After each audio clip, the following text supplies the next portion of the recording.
she asked why he didn't tell her that he was forgetting things. Maybe because Vernon forgot to tell her. I don't know.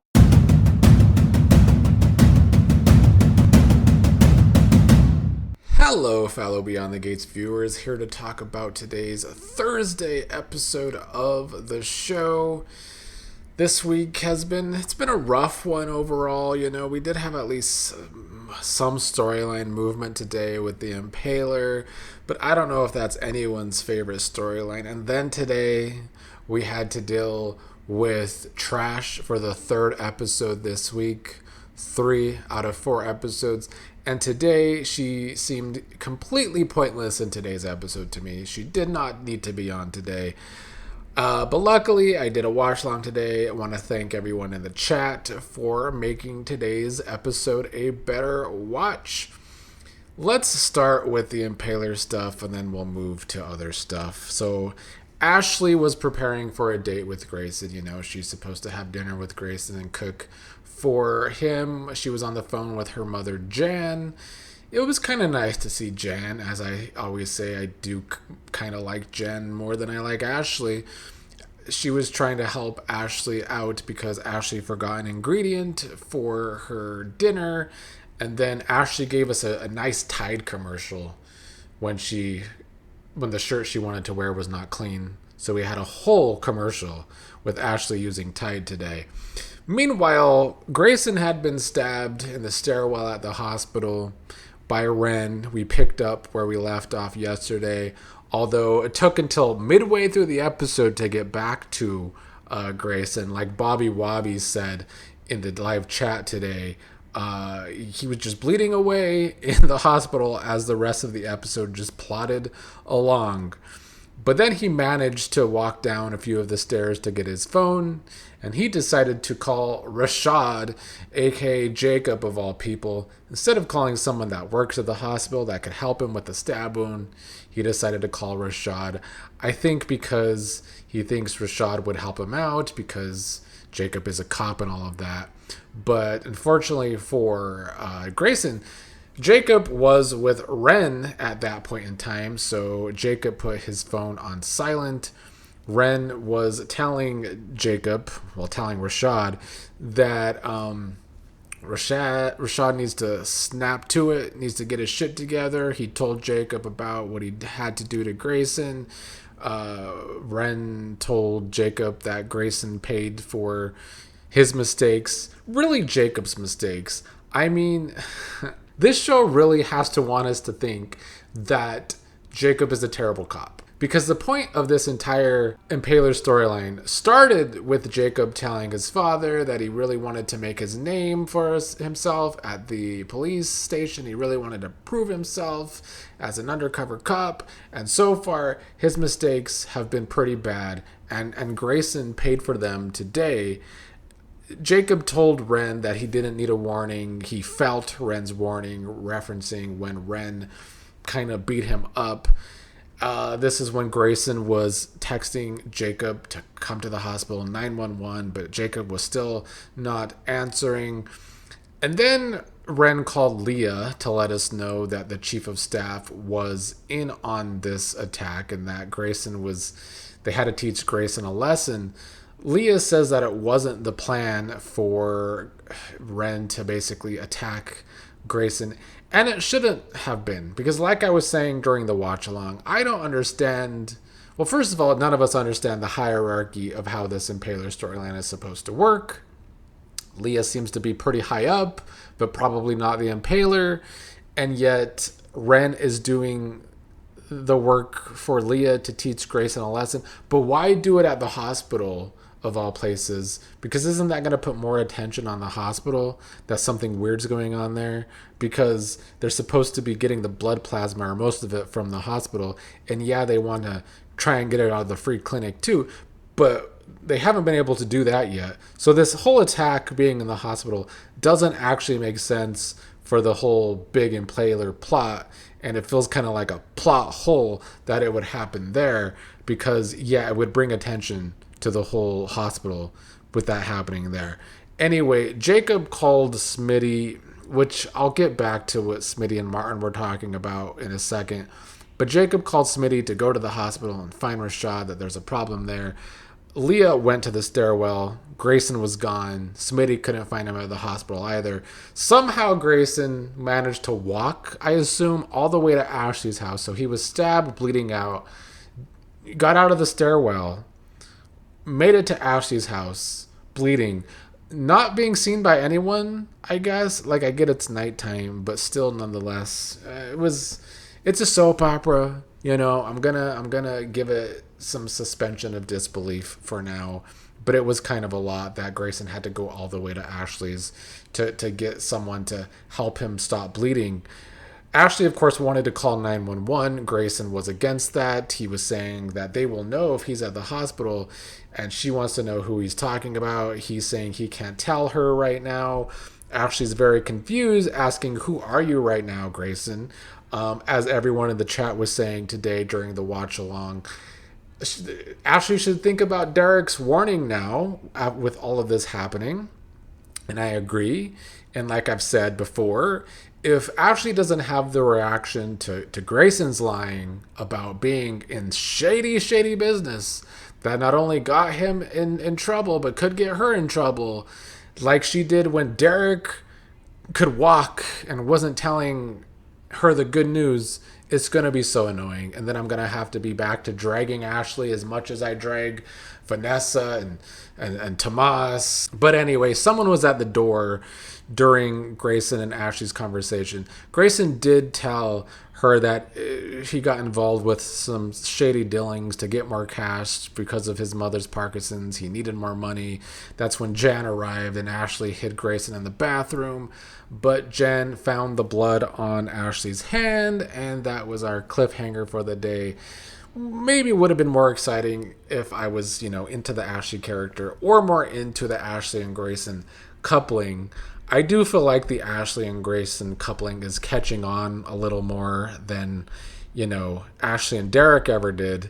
So I guess that's something. But I can't say that I personally am invested in Ashley and Grayson. But their scenes today were fine, sometimes good. As we discussed in our watch along, I'm going to keep promoting that because I'm going to try and keep doing that most days because it helps me watch the episodes. Jordi Villasuso did great acting today, and I think he's done great acting since he's been on the show. I think he really tries with this Grayson and Ashley relationship. I just still think that Ashley as a character does way better outside of relationship storylines. Elsewhere today, we had Vernon getting a positive call from Madison that there's nothing wrong with his memory, so that's good. We don't have to do back-to-back health storylines, thankfully, because that would have been overkill. Anita heard him getting good news, wanted to know what the good news was. He told Anita about the results, that he thought he was having memory problems. She asked why he didn't tell her that he was forgetting things. Maybe because Vernon forgot to tell her. I don't know. But he said that it's because he was helping her with the Red Devil. Anita was upset that she didn't realize that Vernon was going through something of his own. But come on, Anita, you've been going through such bad stuff over these past few months with cancer. He tried to tell her he was protecting her peace. She said that he is her peace. They had, sweet scenes today. I'm not even going to touch upon too much of the Trash and Joey scenes today. It's the same old shit every time. Once again, Vanessa's bothering Joey that she wants more of his empire. She wants a larger piece of his empire. I don't know if the show is trying to show us that Vanessa has a lust for being a criminal and the danger of it all. But I'm so sick of watching it. I'm just so sick of seeing Trash in general. We had these conversations. They haven't had this specific conversation for a couple of months, but they had them so much at the end of 2025 and into this new year of 2026 that I still think we've heard every single Joey and Vanessa conversation at least dozens of times. So that gets old. So while their conversation was going on, I was busy talking to the chat in the watch along today than actually watching trash scenes, because I'm not going to put myself through that torture. But what I gathered from it, Joey wants to keep Vanessa kind of happy by letting her move stuff into his apartment so that she can feel like she has a place there and it's not like a hotel room. Whatever. Anyway, Trash ended up visiting Anita and Vernon. And I'm glad that Anita did call Trash out on being a weirdo and saying that she shouldn't be moving in with Joey. Vanessa said that Anita had a judgmental look like Nicole. I'm so sick of hearing that from Vanessa too, because she likes to tell people they're judgmental when really they're just being logical and smart, and Trash doesn't have a clue. Like, they're sitting there watching someone get involved with a known gangster, and they're supposed to just sit there and just not say anything about it. Like, get for real. They have the Vanessa character having so much audacity lately. It's tiring, and she should not be on as many episodes as she's been on. Anyways, Anita just gave Vanessa the same spiel that Danny and Nicole has, that they want Vanessa to be careful, yada, yada, yada. And then later, Vanessa moved some of her stuff into Joey's. I didn't see it. Someone in the live chat today said that Trash put one of her pictures of her kids up in Joey's place. Just more audacity. Instead of working on her relationship with Deanna right now, she's still more concerned about everything Joey in her life.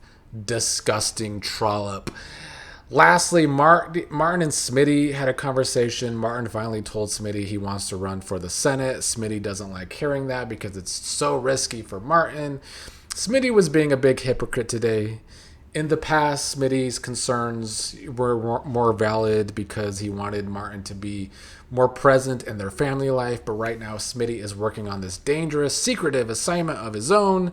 So yeah, he was being a hypocrite. Now, Joey ended up coming there, and Smitty didn't like that Joey was watching them and probably listening to them, and was trying to tell Martin, this is the danger you're in because Joey's involved in this past secret too. But yeah, Smitty got a text from Jacob, like I said, to go to the hospital to look for the stabbed Grayson. And I'm glad that Martin did call Smitty out on his hypocrisy before Smitty sauntered off. And then Joey approached Martin asking about Martin's security and how he kind of overheard Martin and Smitty talking. I did love the line of Martin calling Joey out like he's Anastasia, just being a nosy busybody at the country club. Joey tried to make Martin an offer, and Martin said he doesn't want to be more indebted to Joey from this offer. We still see Joey have all this info on people and all these supposed shady dealings, and yet that information seems to never go anywhere. And that's why I call Joey Grandpa Gangster, and that's why I will continue to call Joey Grandpa Gangster, because he comes off as a gangster that is so watered down because he never does anything to show us that we should be, so afraid of him as a villain. And someone brought up today, sorry I don't remember who, that we never see Joey have a bad day. And it is time to see Joey have a bad day. Because Leslie's had bad days. Haley's had bad days. Lynette might be dead. Villains have had bad days on this show, but not Grandpa Gangster. Michelle Valjean loves her some John Lindstrom, and he can't have a bad day on this show. It's tiring, and Joey and Vanessa are the worst part of the show at this point. Vanessa has dragged Joey down for me. Like, I enjoyed Joey's scenes with Martin, but Joey has too many scenes with Vanessa to actually be a watchable character right now, because Vanessa is anything but watchable.